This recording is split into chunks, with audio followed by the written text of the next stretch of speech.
माहेरी गेलेल्या पत्नीचे पतीकडूनच अपहरण, घटना सीसीटीव्ही मध्ये कैद।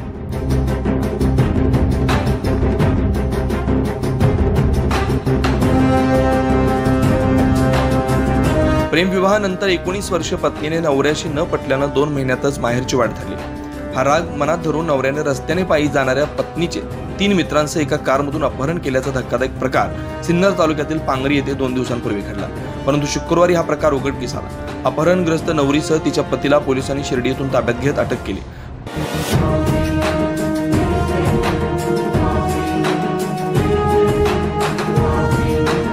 पांगरी येथील तरुणीने आई-वडिलांचा विरोध असूनही 20 जानेवारी 2025 रोजी गावातीलच वैभव पवार या तरुणाशी विवाह केला।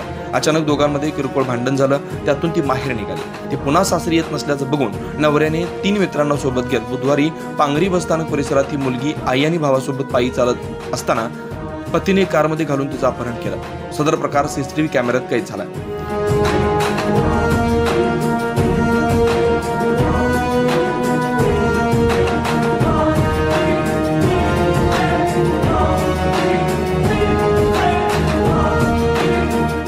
या घटनेचा पुढील तपास वावी पोलीस ठाण्याचे पोलीस उपनिरीक्षक विजय कोठावळे, सहाय्यक पोलीस निरीक्षक गणेश शिंदे करतात। मात्र यामध्ये फिर्यादी पत्नी पतीशी समेट घडवून पुन्हा आपल्या पतीकडे सासरी गेल्याची माहिती समजते। 9 न्यूज महाराष्ट्र ब्युरो, नाशिक।